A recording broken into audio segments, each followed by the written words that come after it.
Hello everyone, it's Lawrence here from Unicorn Reviews, and today we're having a look at Netgear's Nighthawk router. So this is the R7000, or also known as the AC1900 model.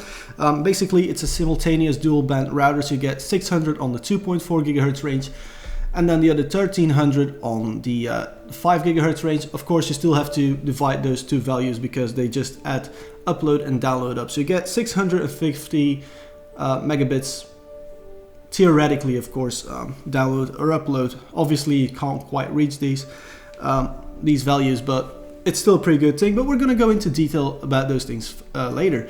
Now, first of all, what's in the box? Basically this unit itself, the router itself. There's also this giant power brick. Now, as you can see, the router itself is already the size of a rather large tablet. So why the power brick has to be separate, I don't quite know that. But apparently Netgear chose to do that. What else is in the box? A quick install guide. Now, about the installation, it is ridiculously simple. Basically you just plug in the power, plug in the internet cable, and then into the modem port, because it has 5 ports. More about that later. And then you just go to routerlogin.net, and there you just log in with admin, and then the password is password, because yay, screw originality.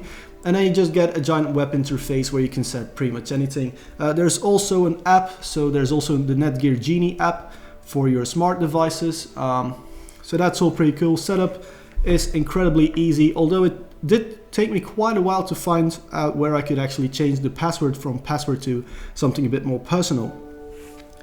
In the setup, you can also set up different protocols. So for example, well, actually, let's put it differently. This is a wireless router, but actually it's a switch, an access point, and the router. So for the routing portion, you can either turn routing off completely, at which point it's just a switch and an access point, which is what I think most people will actually do, because when you live in Belgium like I do, your ISP already gives you a wireless router, and you just use the wireless router they give you. You use that one as a modem, and then you use your own one because their routers are usually shit. But anyway, you can turn routing protocols on and off. You have access to options such as RIP. You can also install different firmware on this. So if you want to go with WRT, you can. All that sort of stuff, that's pretty cool. What else do we have? We have parental controls, which pretty much is the same as a custom OpenDNS, where you just limit which sites are accessible that way. You have to make an account for that. It's not actually built into the modem itself. Now, next up, let's talk about the switching capabilities. Obviously, it is a gigabit switch. Gigabit switches are incredibly common these days. This one has 4 ports plus a 5th one for the modem port. Again, more about that later. And yeah, it just works. With stuff like this, it either works or doesn't work. This one works. That's pretty much all you need to know. So about the most important thing, because we have already established that setup is incredibly easy and with a lot of customization. Also, something I forgot is guest networks are very easy, accessible, or you can also turn them on, turn them off, decide which frequencies they use, which channels they use. Pretty much everything you would expect from a router is in here, and then a few more options which you never heard of. So let's talk about connectivity. Another thing I should probably have mentioned before going into the wireless capabilities are the fact that it has a USB 2.0 port at the back for stuff like updating your firmware. If you can do that through the web interface, so I don't know. I don't really see a point in it. There's also a USB 3.0 port for hard drives, printers, all that sort of stuff, so you can use this as a DLNA server. Pretty cool stuff there as well.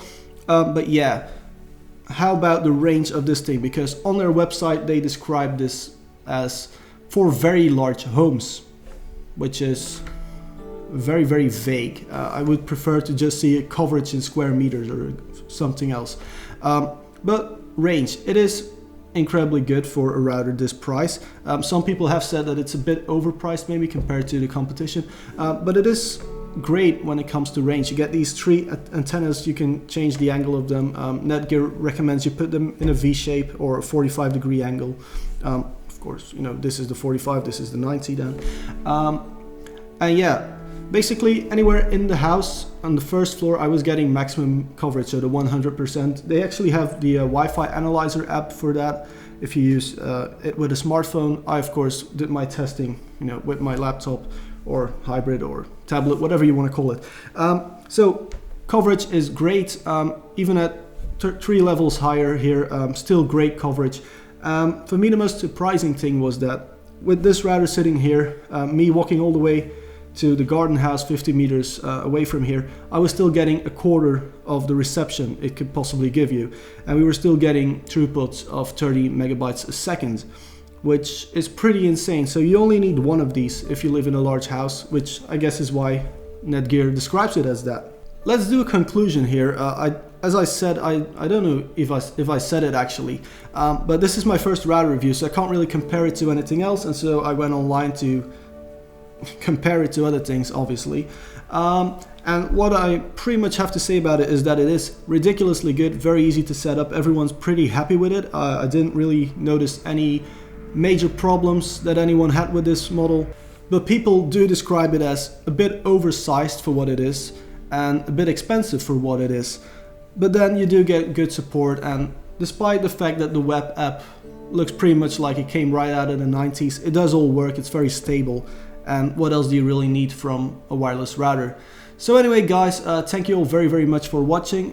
You can follow me on Twitter. You can support us on Patreon. I use the money from Patreon not to buy routers, but to buy better equipment. So better lights, better cameras, better lenses, better microphones.